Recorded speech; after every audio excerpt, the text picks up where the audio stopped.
morning, everyone. I'm here to talk about magnetic field controlled environment for scattering studies of soft matter, perspectives for scattering experiments. I'm Daniel Ferrareto. My supervisor is Dr. Cristiano, and my co-supervisor is Dr. Fábio Cuco. We are from the Complex Fluids Group in Experimental Physics Department in the Institute of Physics of USP.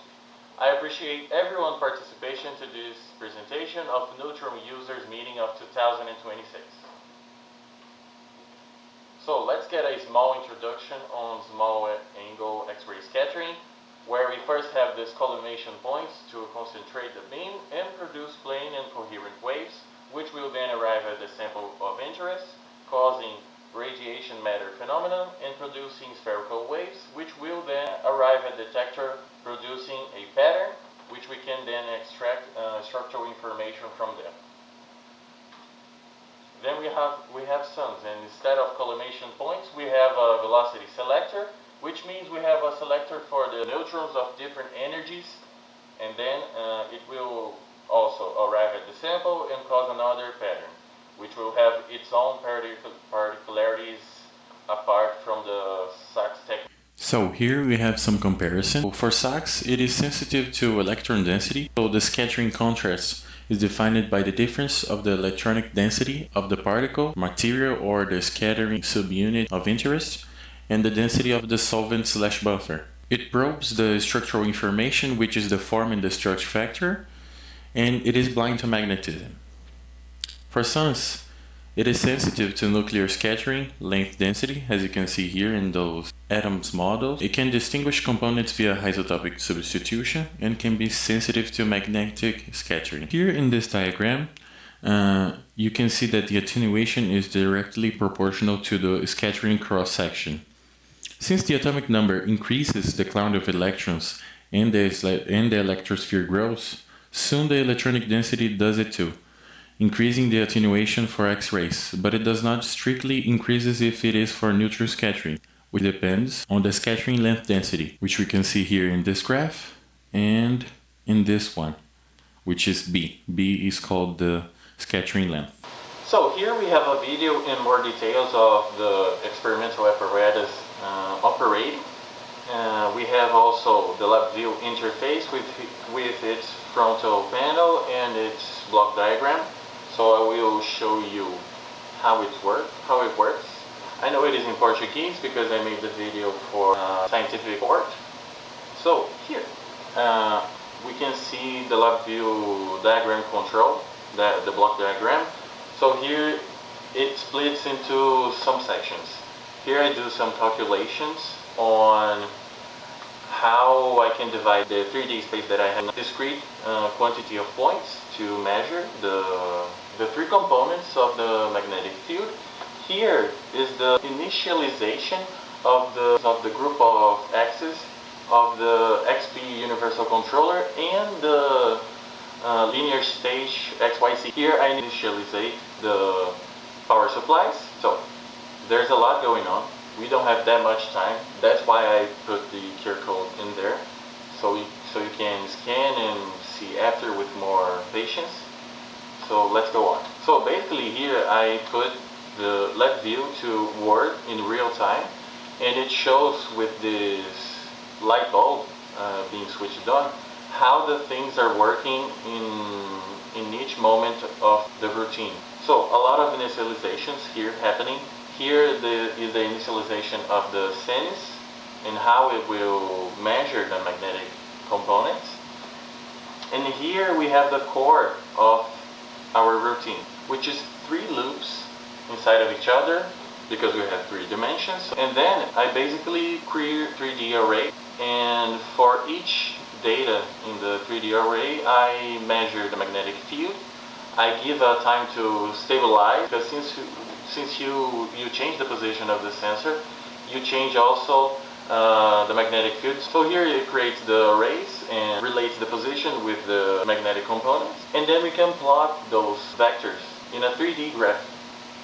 So here it's a very interesting part where you can see the mapping of the magnetic field happening. Here's an important part. The Gauss meter from Lakeshore only measures the the magnitude of the magnetic field. And SENS measures the three components. Here I'm saving the data, and that's it. So here we have a configuration where I use just one coil, the multi-diameter, or if you prefer, the staggered coils. And here is the vectorial field in a qualitative way. We don't have the quantitative data here, but we have the raw data saved on the computer. You can see here that is very homogeneous, which makes sense because here we have a very different one. We have a lot of magnetized neodymium pieces, permanent magnets, and here you can actually see the heterogeneity that it causes over this surface. Here we have another video that is too big to comment about, but it shows how the LabVIEW communicates and acquires the data that we need to. So LabVIEW has a very powerful tool that is called sub-VI, which basically is doing a function, and you can do a sub-VI inside of another. Like those boxes are a sub-VI. So we have native sub-VIs in LabVIEW, and we can create sub-VIs. Here are created ones. That is very, very efficient because you can create one inside of another and you can condense and build up. So here you have the sub-VIs, and you can enter inside each sub-VI and understand what it really means. So you can scan the QR code if you want. The communication is a very actually hard process and time-consuming process because you have a lot of sub-VIs inside of another sub-VI. So it needs some attention here. It needs some attention. So let's get going. So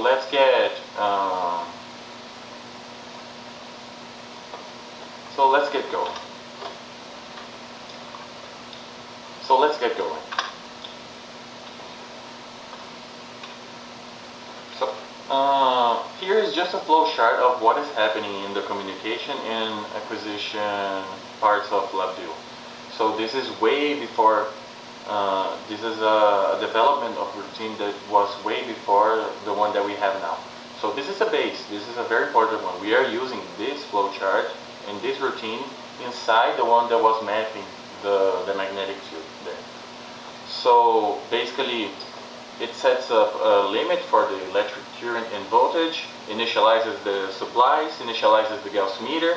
Here, since it's a very old version, but we still use it, it was using only the Gauss meter. We didn't have the SENS. It is very pleasing that LabVIEW is capable of integrating several devices in such a robust way. So let's go. In order to the data have a fair comparison reference, there can be done some modeling firstly with a pair of windings and then obtaining the module of the magnetic field in the z-axis and then fixing it at the origin, which is the place where the sample is intended to be, and then extend it to a collection of windings, in other words, a solenoid. This collection can simulate through the finite elements technique the entire magnetic field in every point of a specified region of interest, not only the z-axis. This is a collaboration from the current PhD student Gabriel Brito Granado that did this work during his scientific initiation project in his graduation. The programming routines are still available for simulation and open for some optimization if needed throughout the instrumentation work of mine. Firstly, for a pair of single Helmholtz solenoids, the heterogeneity of the module of the magnetic field 2D map was produced showing the contour lines in the center of the configuration and exhibiting how close they are to zero, which indicates that the configuration, even for a small solenoid, creates a homogeneity of about 99%. This is because zooming in the simulation, as you can see right here, shows that the intermediate contour line is set to indicate the limit where the heterogeneity is 0.01. Then the simulation was extended to staggering a second, a third, and then a fourth pair of collection of windings, creating the staggered solenoids with the real dimensions of the ones that are being used experimentally, as you can see here.